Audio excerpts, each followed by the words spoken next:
it's perfectly natural and absolutely fine to want to go. If you looked at two different PTs, one's in shape and one's out of shape, it makes sense that you would look more towards the one who's in shape. But then, if we add personality, all that, there's so much going on, right? But we do judge a book by its cover. We do initially look at people and make a judgment and make an entire life story about them in a split second based on how they look. If I said, I don't want to go out with somebody who is morbidly obese, for example, I would be considered maybe ignorant for doing so. In the same way that a girl might not like a guy because he's under 5'10". And I would argue he has less control over his height than she has her weight. But it's not about that. But the fact is, a lot of this is subconscious. Going back, for example, me using my teeth as an example, does my dental appearance make me a worse PT? Of course it fucking doesn't.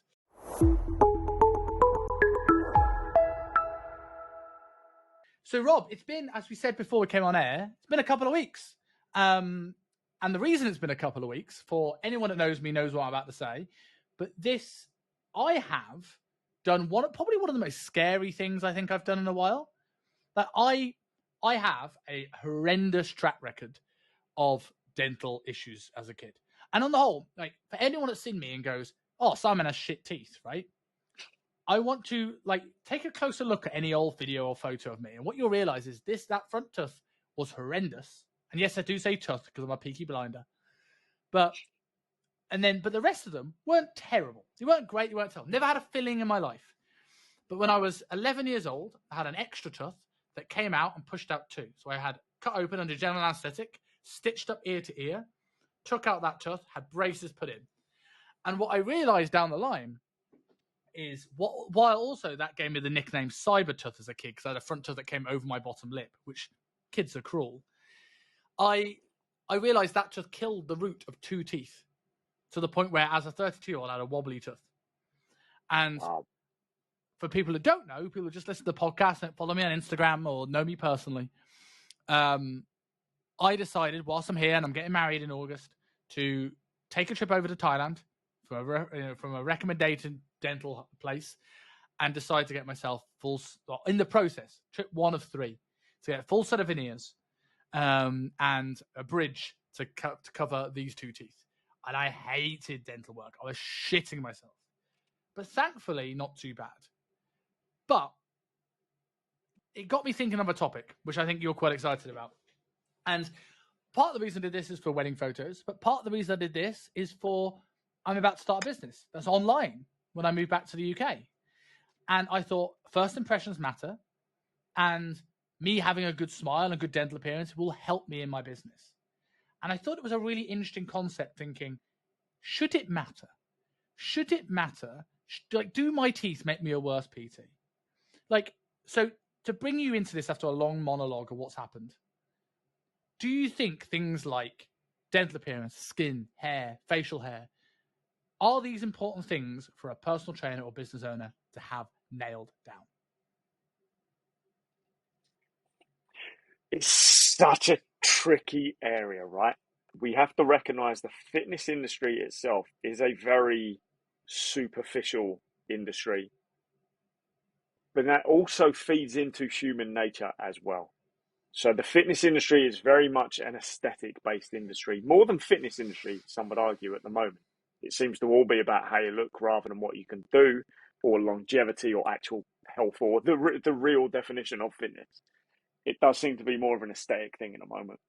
So if that's what you're looking for, then it makes sense we would seek out the people that can teach us that based on how they look.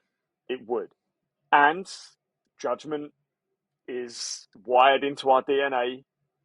Not trusting people based on certain differences is wired into our DNA. Yes, we can consciously overcome some of those thoughts. Of course we can. Some people never get over that first hurdle. And it makes sense that if you were seeking help from someone to improve either your health, your physique, your mindset, your business, your relationship, your baking skills, whatever the hell it is, it makes sense that you would go to someone who has done that successfully before or is doing it successfully now. That makes perfect sense because that's probably the legitimate person to go to. Go into someone with an impressive stack of results who isn't necessarily exhibiting that lifestyle themselves at the moment is probably your second best option. But we've discussed this a few times. An issue we've got at the moment is two things: PTs that are out of shape with lackluster results, and PTs that are out of shape with zero fucking results, or PTs that are in phenomenal shape with zero fucking results. We'll put them in the same bracket as well. So it's perfectly natural and absolutely fine to want to go. If you looked at two different PTs, one's in shape and one's out of shape, it makes sense that you would look more towards the one who's in shape. But then, if we add results to the fact that if we add personality, all that, there's so much going on, right? But we do judge a book by its cover. We do initially look at people and make a judgment and make an entire life story about them in a split second based on how they look. And a lot of that's subconscious, right?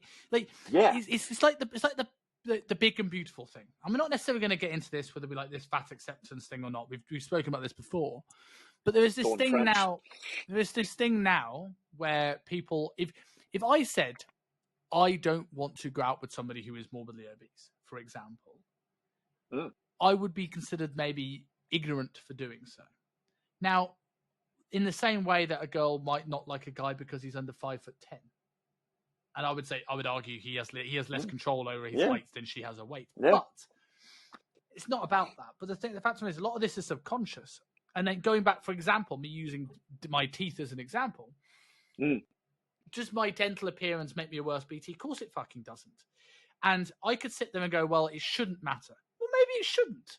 But what does it matter? But the fact of the matter is, we do, right? We go to people that are maybe better looking, or like, just these little things make a difference.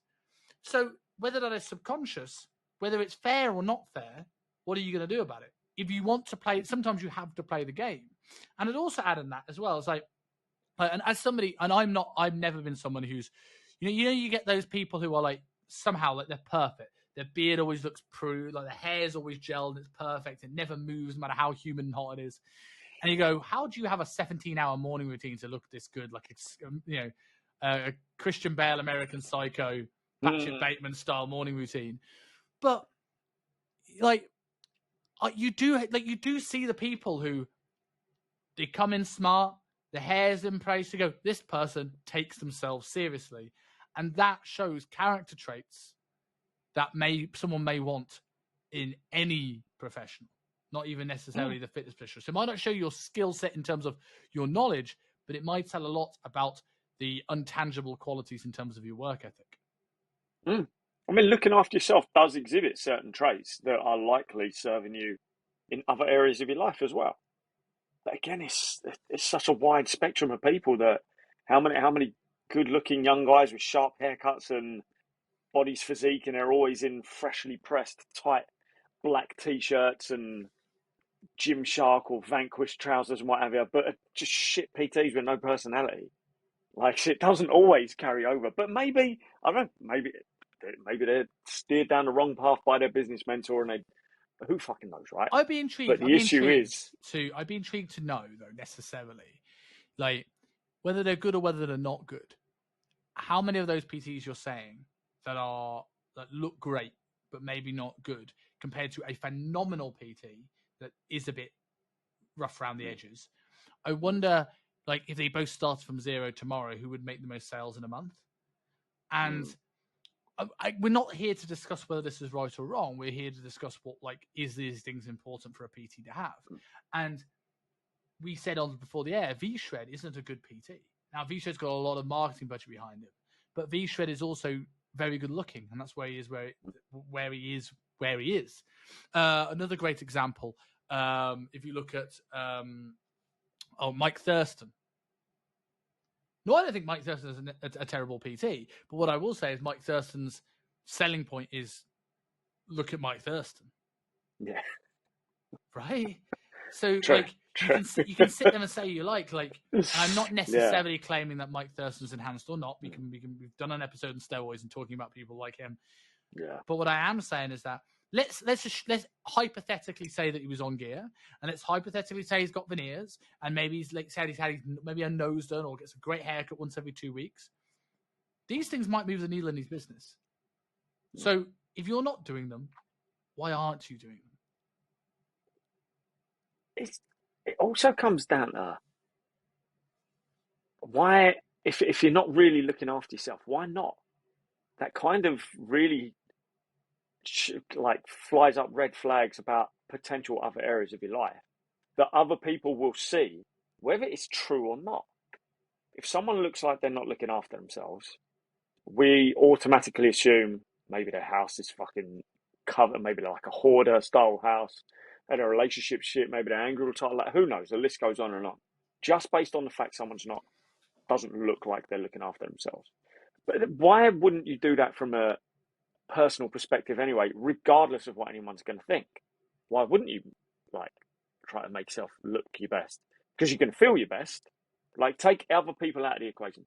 Take the fact that yes, a large percentage of our behaviours are based on motivated by what other people are going to think about us. They are, and that's perfectly natural, and that's perfectly fine as well. But the aspect of these behaviors, these traits, what they will do for you, regardless of anyone else being involved at anyone else's viewpoint, why wouldn't you do the things that make you feel your best, that make you act and perform your best, and that give you the best quality of life anyway? Why wouldn't you? If you catch sight of yourself in the mirror and you're looking pretty good, instant boost of confidence, right? Instant. That carries over into your day. That carries over into how you deal with other people, how you act with other people, how you impact their day as well, which goes on to how people treat you as well. It's a tough one because I don't want to link looking your best and treating yourself your best as necessarily adhering to anyone else's standards of beauty or anything like that. It doesn't mean your hair has to be perfectly cut, 90-degree fucking whatever the fuck. See, that's how much I know about hair. The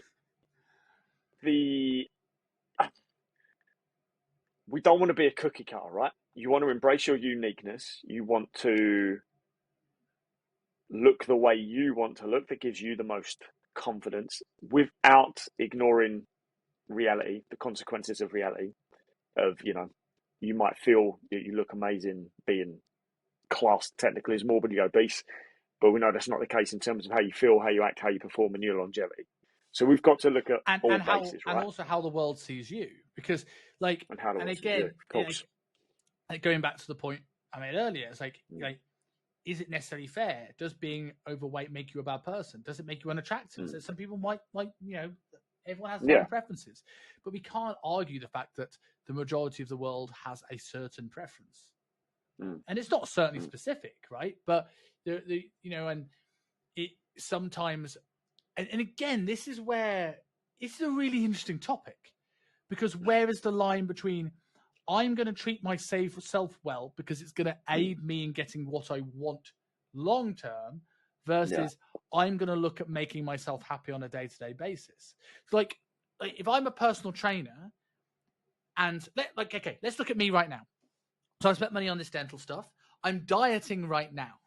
But let's say I'm in better shape than I was a month ago, but not in the best shape of my life. Right? I could not necessarily go through the hard work of a diet, and I could feel pretty comfortable. I can have some more food, or maybe I can enjoy some of these last times in Hong Kong a little bit more.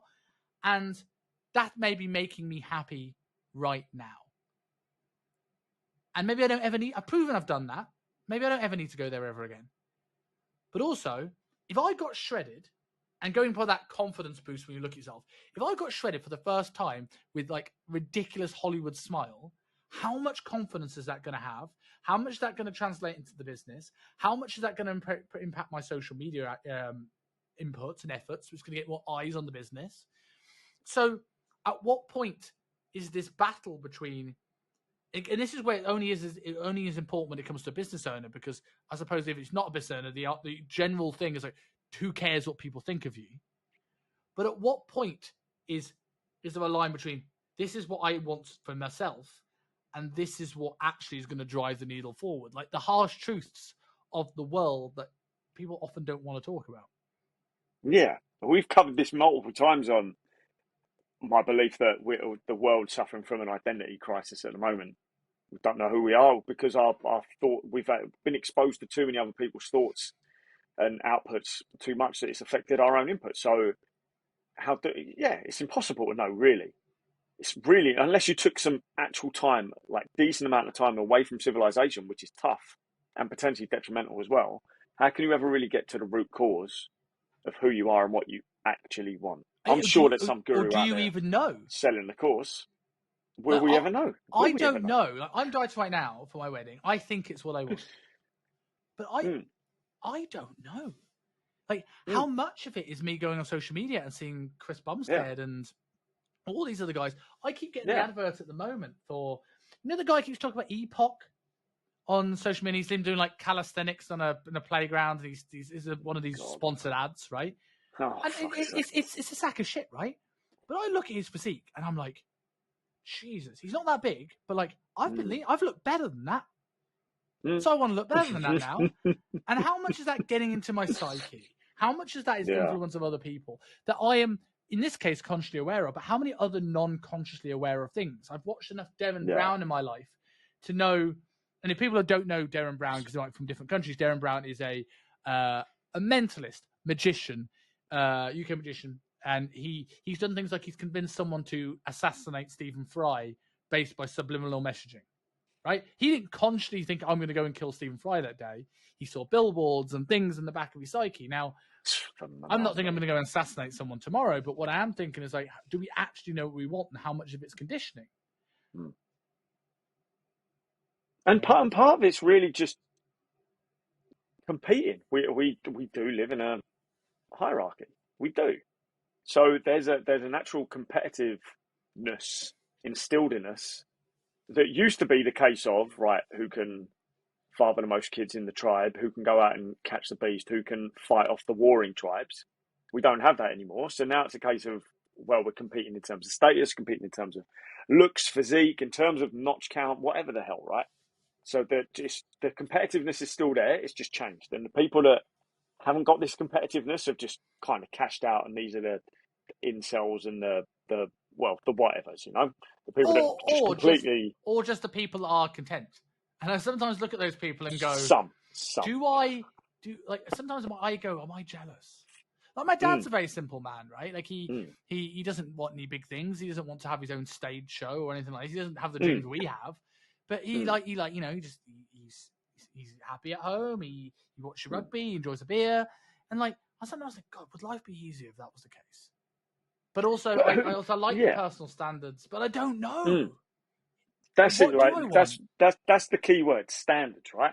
So I'm a big believer in it. I believe there should be personal standards, and in some of my own ones, do I adhere to them all the time? Of course not. But then I do put my standards on other people as well. I get massive confidence and ego boosts when people don't realize I'm 40. I got it massively when people didn't even think I was 38. When I was 38, people were telling me I was 32. Loved it. Absolutely loved it. To the point where I still don't tell anyone my age. If anyone asks, I get them to guess first in the hope that they'll still guess low. And I love it, right? But now, because I'm a lot grayer, people still go for that 40, 42 because they don't like being fooled. So I have my standards, and I like the idea that I don't necessarily look 40, and I like the idea that I'm in better shape than a lot more 40-year-olds, including some acquaintances, colleagues, friends, all sorts who are of similar age. I like, You're in better but shape that's than for me right now, me. man. And I'm 8 years I younger than you. don't know about that, bruv. I don't know about that. The best thing that's happened in this last week is my local Tesco has mysteriously stocked out of Belgian buns. That's helped me a lot.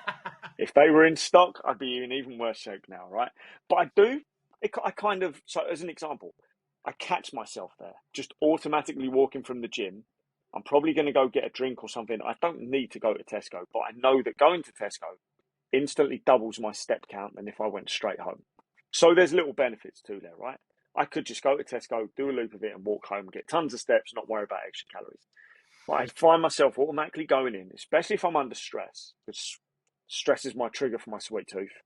And I find myself heading straight to the bakery. I'm not a big fan of many baked things, but if there's a Tesco Belgian bun, which is better than Greg's, there's a Tesco one, man, I'm just automatically reaching for it, right? And the fact is, I don't even think about it, and I catch myself later either halfway through it or afterwards going, I didn't need to do this. That's just an extra 400-500 calories I did not need. If I really want to get a handle on my diet, I need to either catch that out somewhere else or just stop this altogether. So I also realised that having this sweet stuff near enough multiple times a week is probably not good for my overall health, probably not good for my skin, not good for my teeth. So why am I doing it? That's the mindset I catch myself in. It's going to make me look worse. It's going to make me feel worse. It's going to make it harder for me to get the physique that I want this year. It's bad for the things that are harder to fight off once you get past 40. And I'm not making any excuse for being 40 at all. So these things then come into my mind that, okay, if I continue down that path, I'm going to end up looking and acting and feeling like every other 40-year-old that I'm comparing myself against. And that little competitive element in me goes, don't do it. Be the sexy motherfucker. Be the sexiest 40-year-old be the sexiest guy in the town. Not just the sexiest 40-year-old. Be the guy that I'm never going to be it, but be the guy that, you know, women want to be with and men want to be. I'm never going to be that guy. But it feeds into the dating market. It feeds into just keeping your own partner on their toes in your own relationship, still being desirable in your own relationship, being seen as a higher energy, higher confident person in your business realm, in your workplace, whatever the hell it is, which triggers more people now than ever, when that just shows how low standards in society are getting as well. But again, those are my standards. Someone else may say something entirely different. And a lot of your standards there is often the delayed gratification stuff, right? It's that it's like, again, that comes back to that, you know, what you want now versus how the world's going to treat you. So in the argument here, if I think, okay, I want a Belgian bun now, but what I want in future is to maybe at a point where I go into a networking event and I look good in a tailored suit and I look young and I feel good. And that's the thing that's going to push it. Like, do you think, like, when it comes to personal standards, do you think people now, because there's so many options and so many quick fixes for stuff, whether they're good or not good, that people are kidding themselves about their own personal standards that they're meeting them? Because I'd like to know the how much money is like people spend on healthy, unprocessed food per year in comparison to the amount of times people spent on anti-aging creams, face creams. Like, how many people want to be at, like yourself, feel younger at 40 and are doing it with face cream and moisturizers and sunscreen? I'm not saying any of these things are bad, but they're doing that without actually making sure their health's in the right place, their hydration in the right place, their nutrient densities in the right place. Like, do you think, like, some people are listening to this thinking, and I'm sorry to call you out, but if someone's going to be listening to this who thinks they hit their personal standards, but they're taking the easy way out?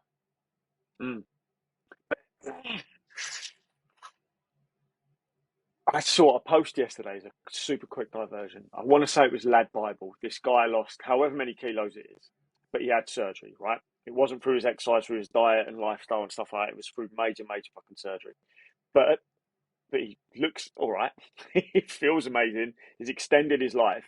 He took the quick fix through whatever reason that he could do that, right? And people are going hard at him in the comments. People are being horrible, like instantly discounting how much better he feels and looks and how much longer he's going to live because he went for the easy route. But it's still not an easy route, because I'm sure it costs, and most people haven't got the affordability there at all. So in terms of taking the easy route, I think if the day comes that they invent the weight loss pill or injection that has zero side effects, zero health detriment, that is only going to burn through fat and not muscle and anything else, and you don't have to do a fucking thing to accelerate it, more people are going to go for that pill than I think any of us actually realise. Because I do believe more people are actually more motivated from looking a certain way but aren't willing to put the work in, or aren't willing to have that judgment from other people of seeing them put the work in. And more people want that easy route, want that they want the apple without growing the apple tree. That's the way I'm going to put it. They want that end result. They want it amazing, but they're not willing to put the work, the tender in the right, growing the right nutrition, all the stuff that are going to lead to the consequence, the positive consequence. Way more people are going to go for that pill than I think anyone actually realizes. So I hope the medical industry is prepared if that day ever fucking comes. And it will also highlight the fact how many people are actually more motivated by looking to the societal standards that we're kind of towing the line of, are they ours or are they other people's? I'm in two minds now as regards to the easy weight loss fix things, right? Because like we talk about things like gastric bands and things like this, and like while like it doesn't necessarily make someone healthier, it just means they eat less of it. Yeah. But like before I go on, actually, what do you think of semaglutide? At first, same with gastric bands. At first, I was dead against it. And then I listened to, I'll have to find the name of the episode because it was phenomenal, the name of the podcast. A round table of all these different experts from multiple sides. There were people dead against it. There were people saying it was big pharma, corporate greed, things like that. It's not going to help people and it's putting you on a pill that you've got, well, an injection that you've got to be on for life. There were people on the opposite end of the spectrum who have used it with their clients to great result. There were people who are not really using it but see positive. It was literally the best roundtable debate I've ever listened to on any subject. And then I see Spencer Nadolski touting the benefits of it and what's great about it. And then I hear Joe Rogan saying, well, people are losing muscle mass on it and things like that.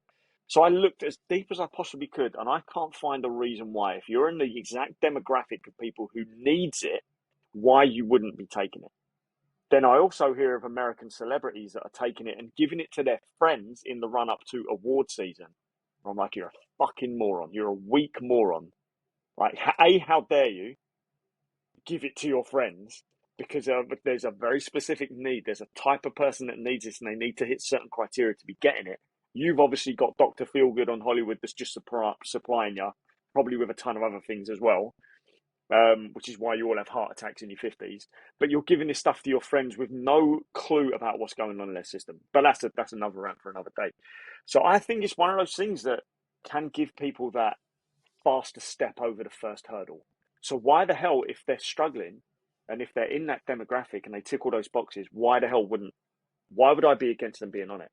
And it was the gastric band debate that really opened my eyes to where my own ego was lying. That the first gym I worked at, this lady went on a gastric band and I was dead against it. And I found every instance of someone who's had the gastric band, lost the weight, but ended up with all these other illnesses and all these other things coming to the forefront. And I was like, this is why you don't. And it took me a while to realize that I was against gastric bands, or this woman taking a gastric band, because I wanted her to come to me and use my method and eat right and train right and all the things that I was saying was the right and only way to lose weight with no side effect at the end of it. And there's still debate that is the case as well. But I think that's the big thing that's happening with a lot of the backlash against semaglutide at the moment is, how dare you take the quick injection that's going to lead to you losing body fat and less appetite and potentially improving your health. But there are drawbacks to it. You're probably going to be on it for the rest of your life. There is issues with muscle mass loss. There are negatives to it because it is a medication. Find a medication that has no negatives to it. True. There isn't one, right?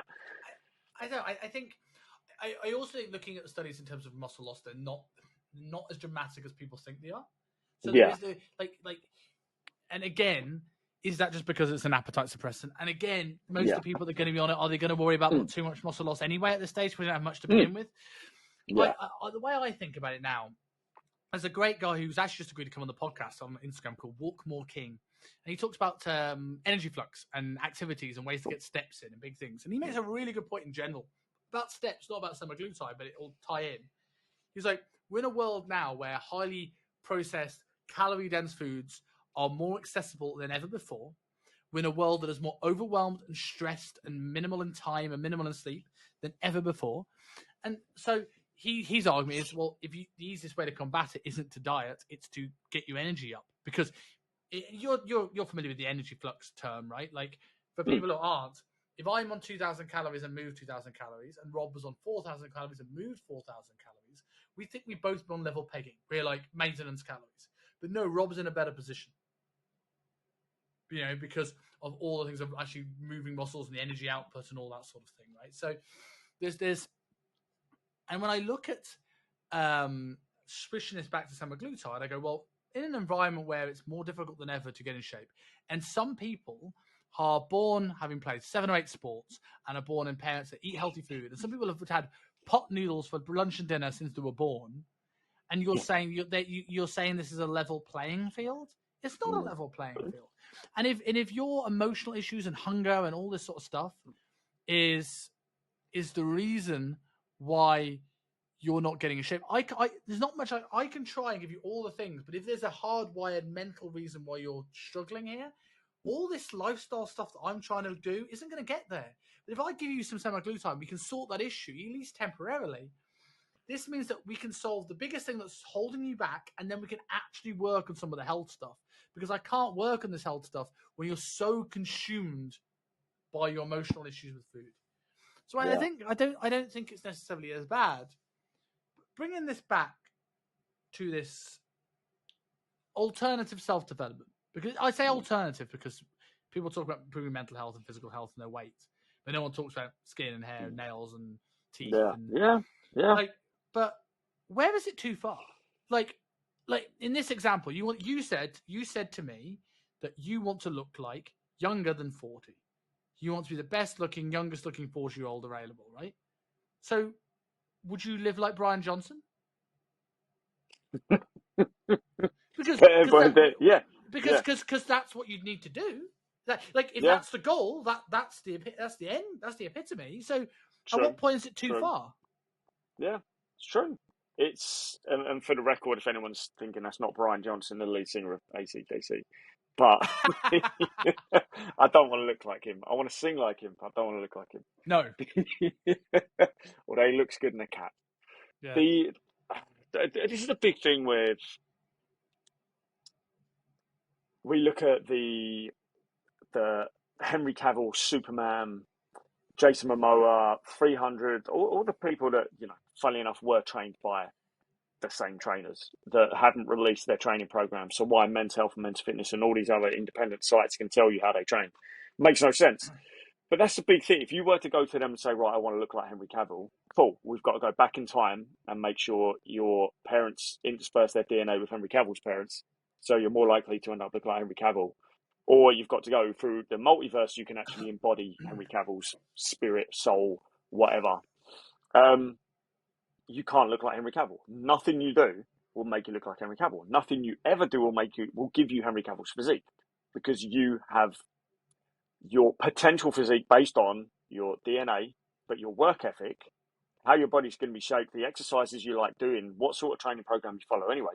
You could follow exactly what Henry Cavill does every single day, and you're never going to look like him, right? And that can affect your emotions in terms of your motivation and your satisfaction from your own results, because you're always going to be comparing yourself to someone else. And this is the detriment, right?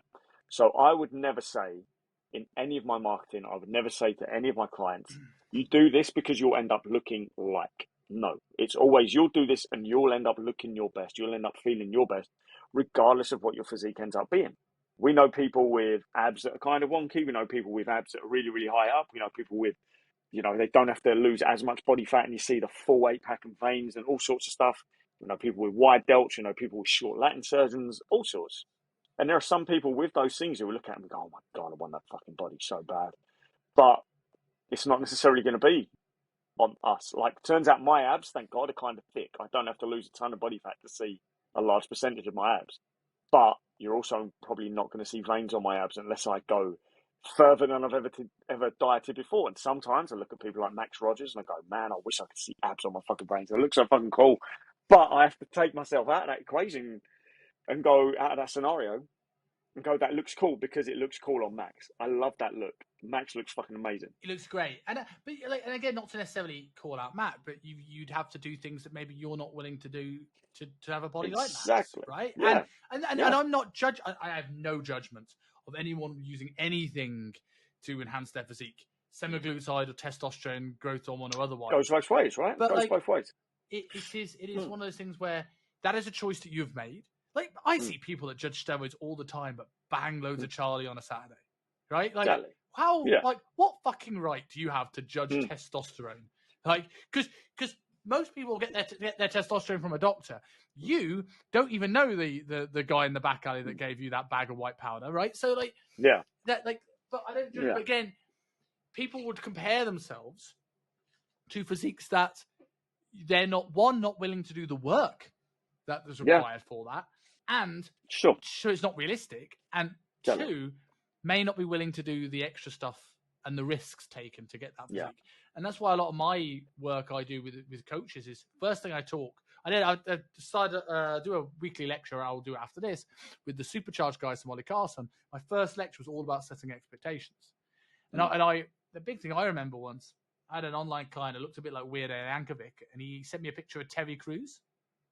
I was like, there's a few things I can't do here, right? And like that is the comparisons that we often make. Like I would love to look like Mike Mensa, but that's not going to happen. I would love to look like Chris Bumstead. I would love to pull off a mustache as well as Mr. Bumstead, but that's not going to happen unless I make some massive life choices. And even if I did make those massive life choices, I don't have the great genetics. Yeah. And with genetics, I know I've gone on a few tangents here, but with genetics is interesting as well. It's like I hear people say I have bad genetics or I have good genetics. That's not possible. Not everyone's gonna have bad or good. Most of us on the bell curve are on the average, right? And we say that because we focus on the stuff that's bad. I will look at the fact that I'm relatively narrow here and I've got a relatively flat rib cage. So I'll go, or long femurs. I go, my genetics aren't good because my squat's not good. Yeah, but I've also got a 28-inch waist. Yeah. And that's genetics. That's not like body fat. That's where my bones are. And I'm just like, we always focus on the bits we don't have rather than focus on the bits we do have. Yeah. We're so quick to use it as an excuse. Other people's good genetics and our bad genetics. Without realizing that, okay, we're on this planet to kind of perpetuate our own race, as it were, our own lineage. You can be like, if you use your bad genetics as an excuse and you're not happy in your situation, you do realize, okay, yes, of course, obesity, for example, is partially driven by genetics. And therefore, if you are following on from your parents' genetic lineage and you are obese as well, chances of your kids being obese, obviously that increases. So you can be the person that breaks the chain. Just because it's in your genetics doesn't mean that you cannot change it. You can still do all the lifestyle factors, all diet and nutrition, everything, and get in the best possible shape. You may never be Dick Skin Lean, maybe, but you might at the same time. But at the same time, you also decrease the chance of your kids suffering and so on and so on. And I think just harping off quickly, I think it's funny that we will then shit on people doing steroids, but you'd never shit on your mum for going on HRT. You'd never question that. Or your girlfriend for using the pill. We go from using the pill because that breeds a result that is so different from what you want, which again goes back to, I think, more people in society, even though the body positivity crowd is very, very noisy, more people in society want this particular type of physique, this healthier physique, this Hollywood physique, than we realize.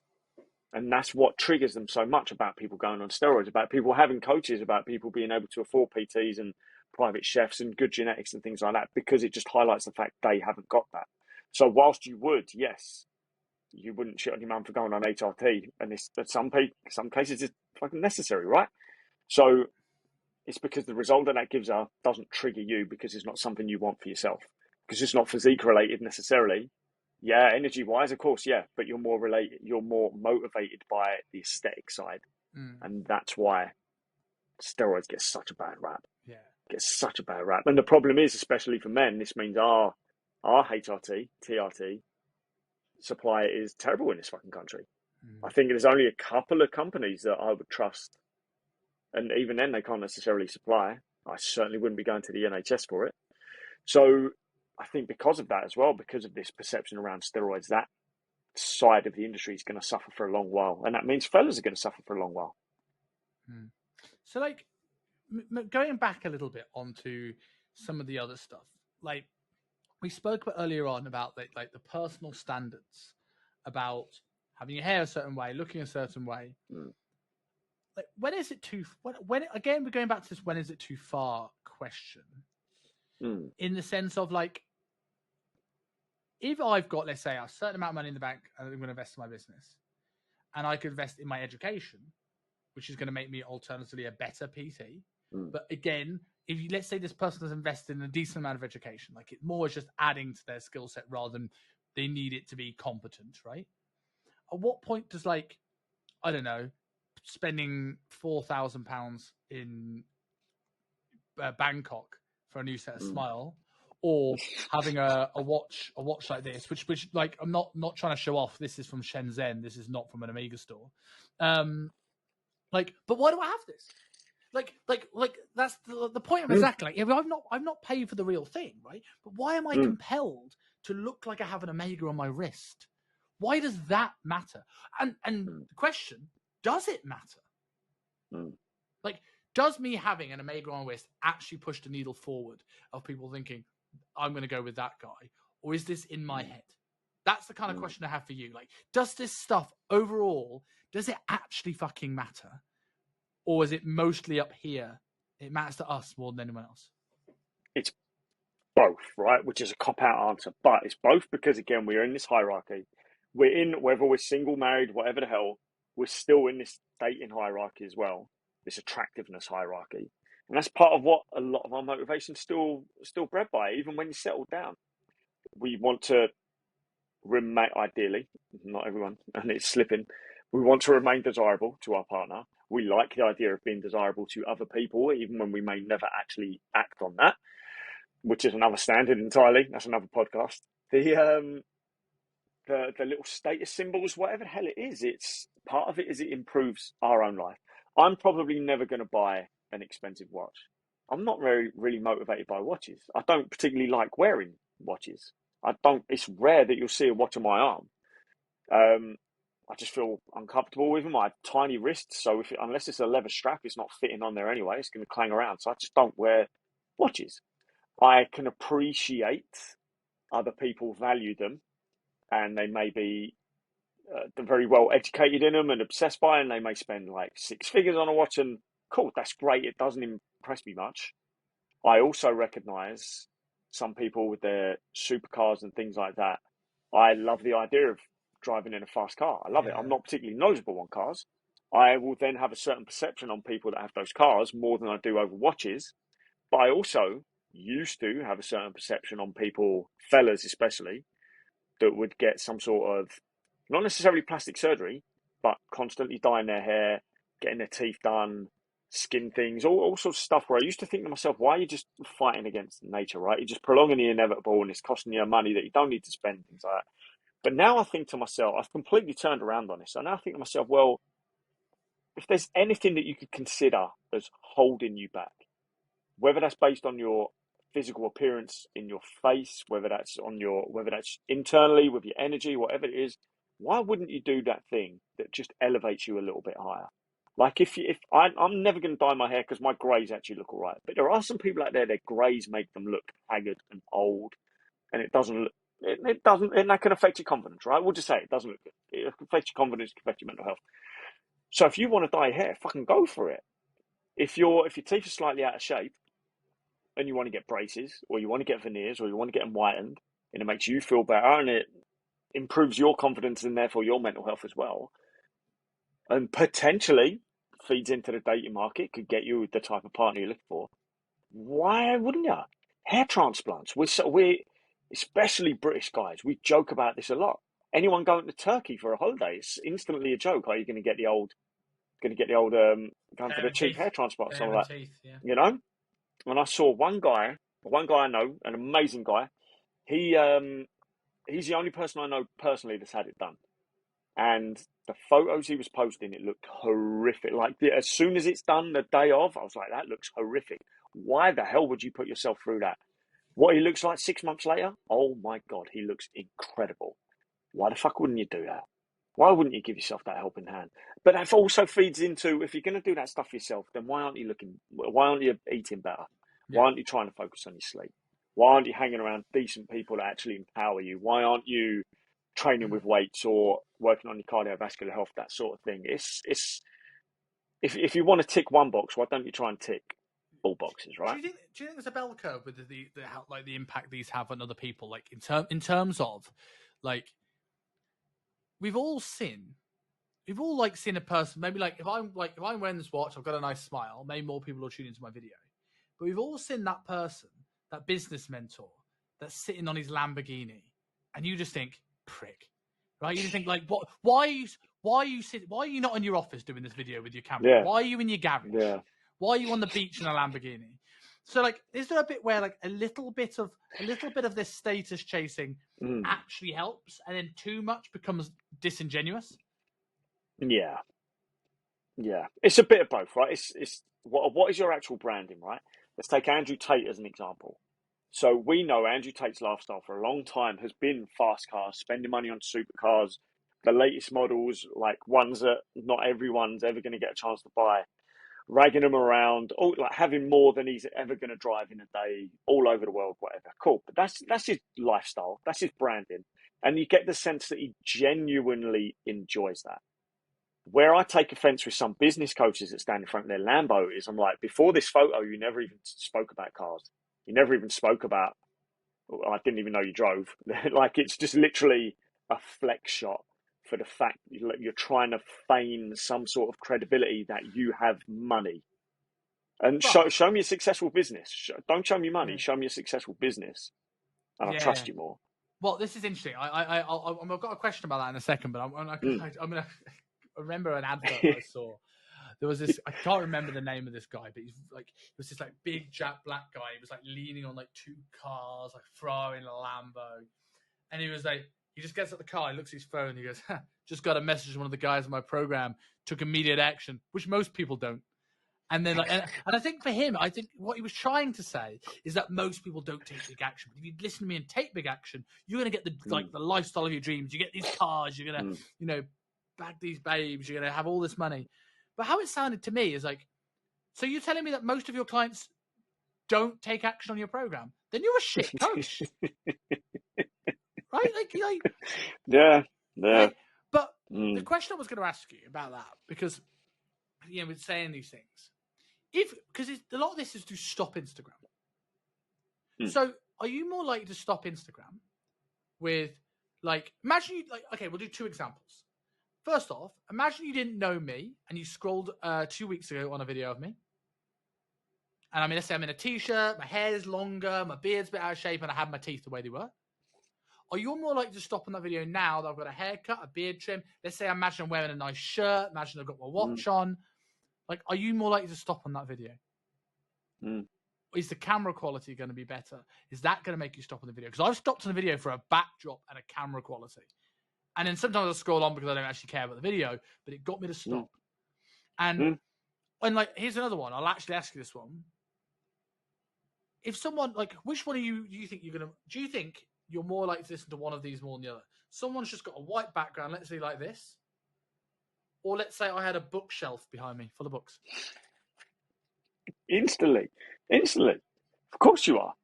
In that split second, of course you are. And most people would, unless they have an intense grip on their own filters and their own consciousness, which is certainly not the majority of people. And even then, those people will be well aware enough to recognize the fact that they haven't always got complete control. So it would instantly add, it depends what the video is about, right? But it would instantly add credibility, of course. Like sometimes, okay, so it'd be tricky because I watch him all the time. But let's take Theo Von, for example, the American comedian, who I think is probably one of my top 3 of all time. He's amazing. And sometimes in his podcast studio, if you took first glimpse at it, I'm just seeing it now because you said books in the background. I listen to Theo Von for his jokes and his insights, his wacky insights. I hate saying the word wacky because that just makes it sound terrible.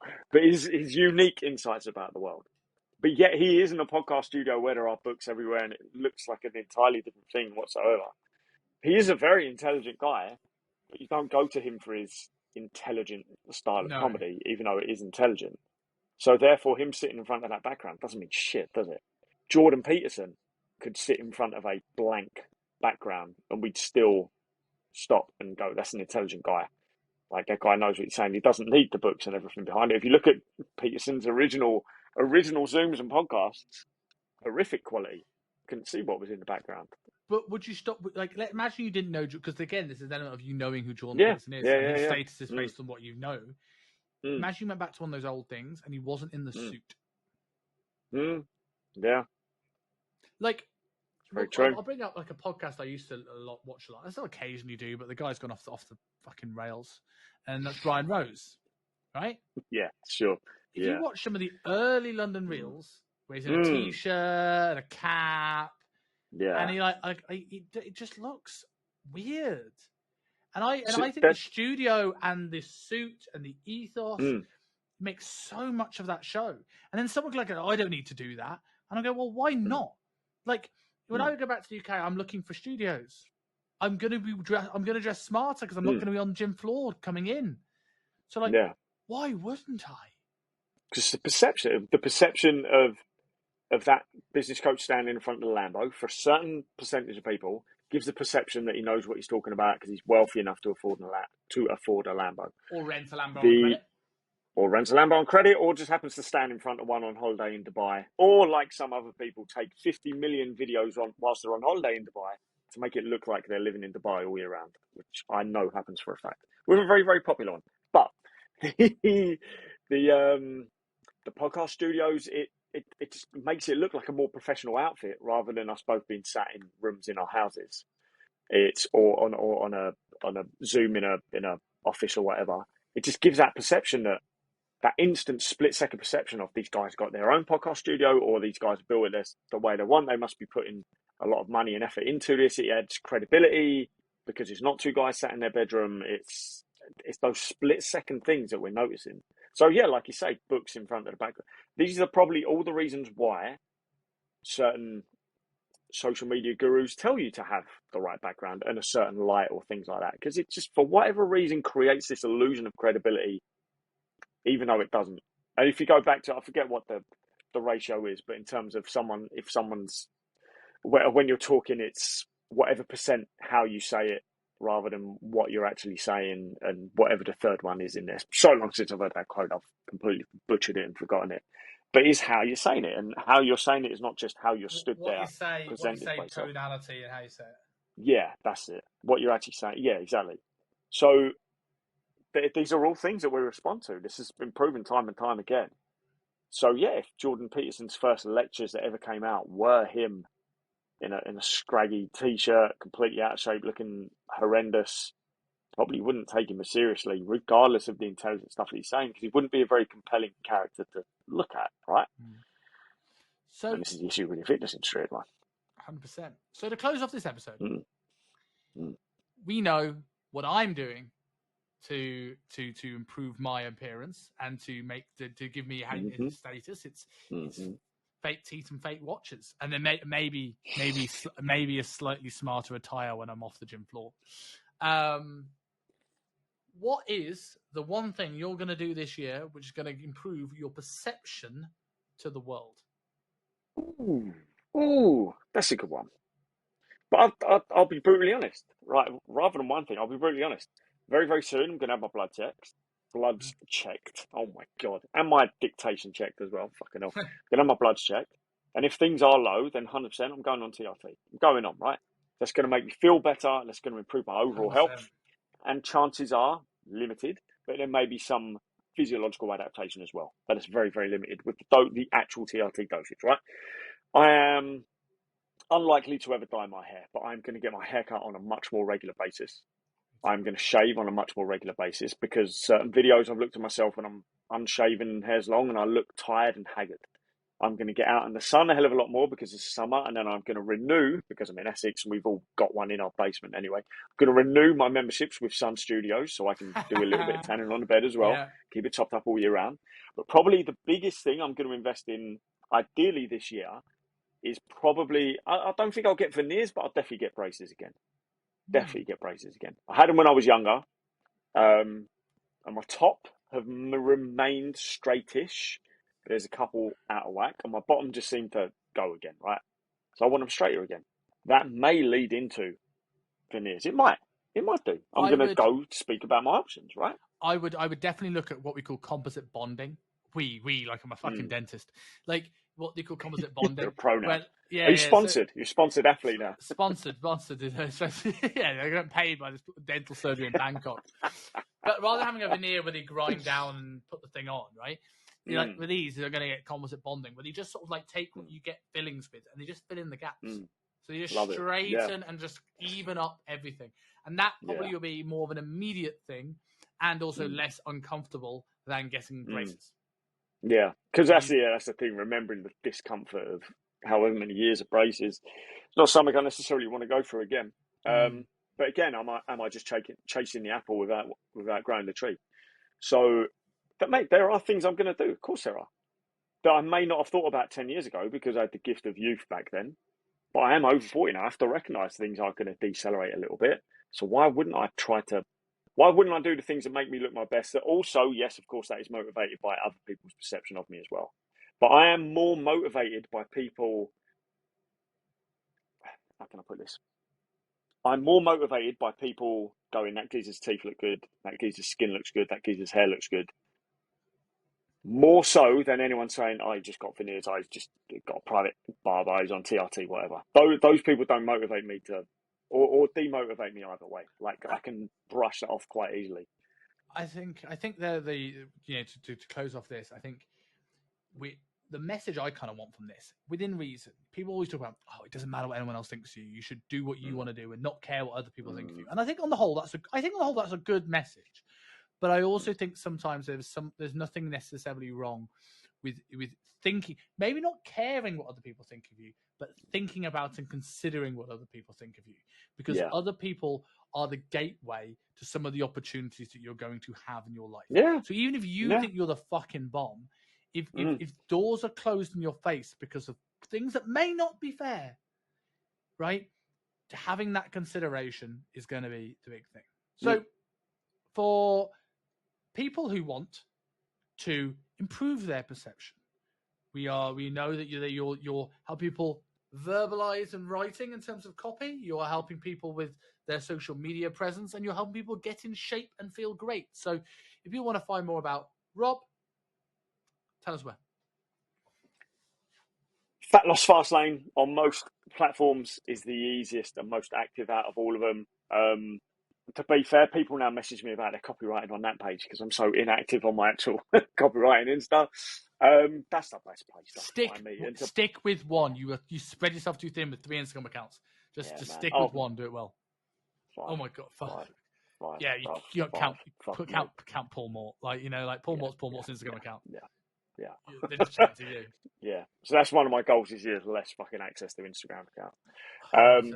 But yeah, exactly, man. But that's it. It's the one I'm most active on is the one where I can help the most people in the way that empowers me the most as well. So that's Fat Loss Fastlane, right? That's the best place to contact us. Awesome.